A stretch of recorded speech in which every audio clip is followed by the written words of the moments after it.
So massive moves again.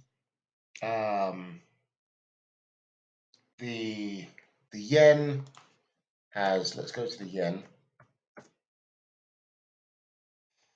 Yen has rallied another. Let's have a look. Uh, uh, 85 pips, but this is essentially an attack on the US dollar. And as we were talking about, it's come into this micro trend line, and a break of which will open the pathway to the more dominant daily trend line. Okay, so with US yields tanking, um,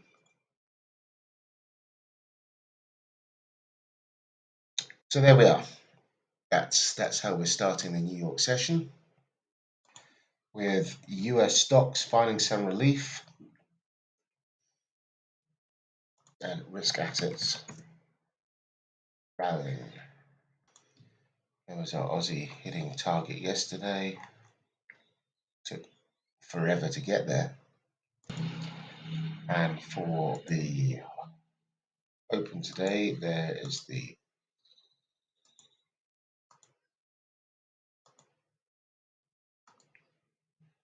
W and the pins, a subsequent rally. So it's a pretty uniform move across the board we've just seen. It's easy to point the finger at the Bank of Japan, um, but if it were the Bank of Japan, I mean, it's pretty late in the day. You would think the Bank of Japan, if they want to move the yen um, considerably, right, and have a real impact, a with longevity, you'd think that they do it in a less liquid time than the London US crossover. Um, for instance, like in Tokyo, or just before the Tokyo Open, which has happened before, um, or a little bit later in the day. If they really want to shift the market, well, they're going to need liquidity, and they might need more than they're going to get in Tokyo. But anyhow, and the move, 100 pips. I think if they're going to intervene, they want more than that. So you got to wonder, um, for this kind of a movement, or like on back on the 22nd um, of September, you would think that they'd be looking for something more in the realms of that sort of magnitude of a move. Um, so I'm wondering if the sentiment around the Fed isn't the cause, and you can have other big players in there, and a move into bonds, fixed income, um, which have been beaten down for so long. You'd wonder if it's not perhaps something more fundamental than the Bank of Japan intervening like they did over here, um, which was a sort of a 500 pip move. So who's to know? Things might come out in a bit. So not much out really on the calendar. We've got consumer spending, yeah, sorry, consumer confidence in the next 20 minutes. More manufacturing. Um, we've had some pretty poor housing data come out ahead of that move. But if we just go to the templates of these currencies for now. So in the euro, it's spiked up into the daily trend line resistance. and could be on the way through parity for 200 points to the upside to last month's highs.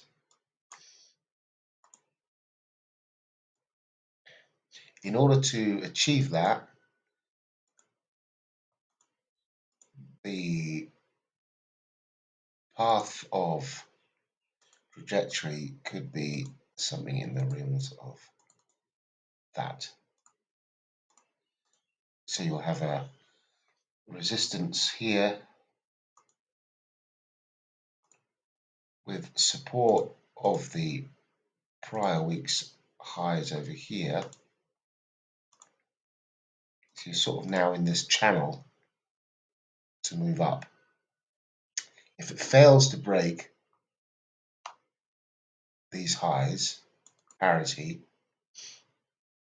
then we could have a move back down to the other side and a continuation for the foreseeable future.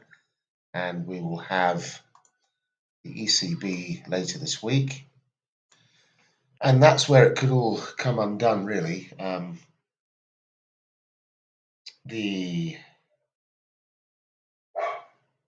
The ECB is expected to hike by 75 basis points, but the growth outlook has deteriorated.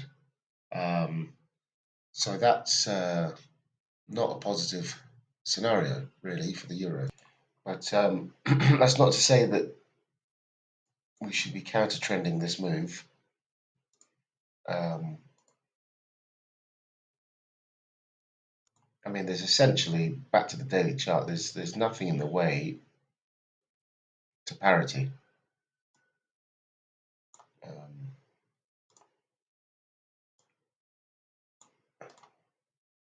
Anything, you can catch the first bounce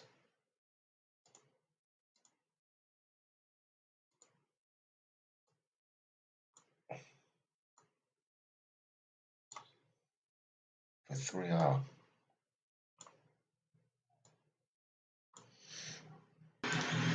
So a similar scenario with cable, breaking trend line.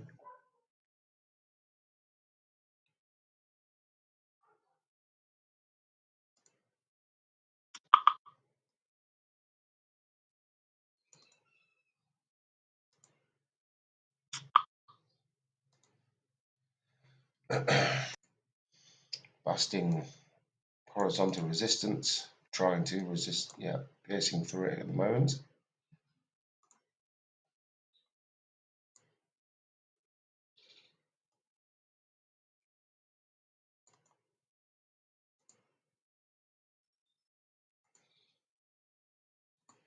We've got this sort of W formation in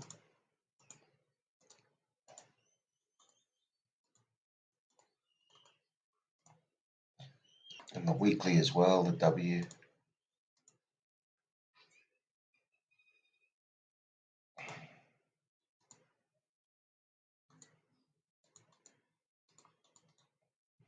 Just clear all this up.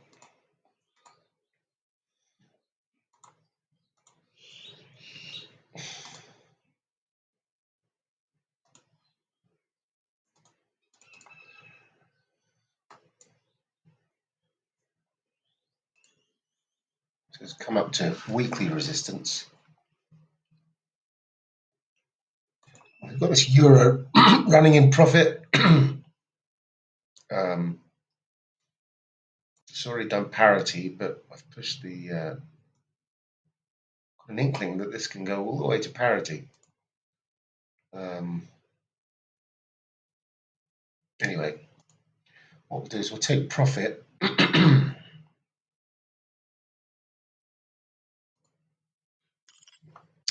and we'll see if we can't scalp the rest on a pullback.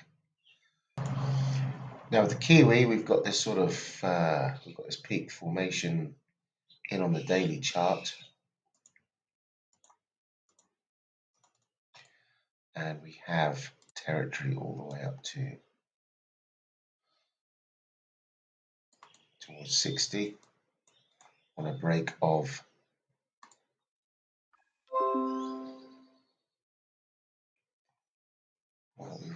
break here.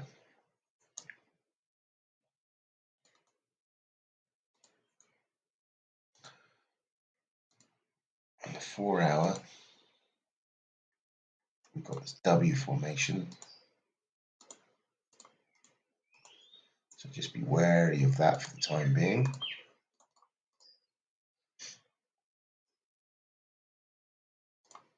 And pull our support into the neckline.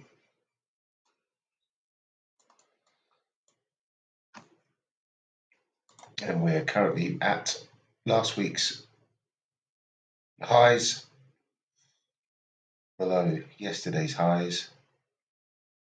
Pull back into support and continuation perhaps.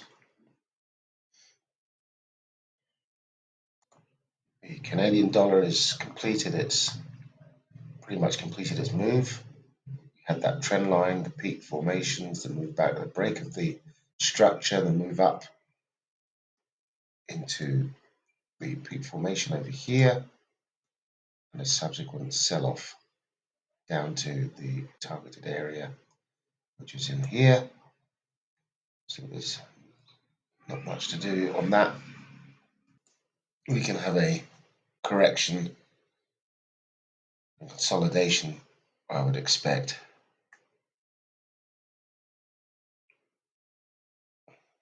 We were right to come out of that euro. Made it to the quarter level, 75, 76 the high, and it's starting to plummet. So we'll see if the structure over here holds. And if we can't get a scalp out of some kind of consolidation and a push higher. Yeah, we're going to leave it there, guys. It's all these currencies are pretty much at their extremes. The move has been done. Who knows what happens from here, really? It's impossible to judge. We can only look at the levels. We can mark up our expectations. But I would say that we can go to the extremes, such as weekly highs, daily highs. I mean, gold has gone parabolic. With last week's highs still to play for, maybe for the remainder of the session, you can have some consolidation and a move up. And the same would be seen on other currency pairs. That's what I would expect.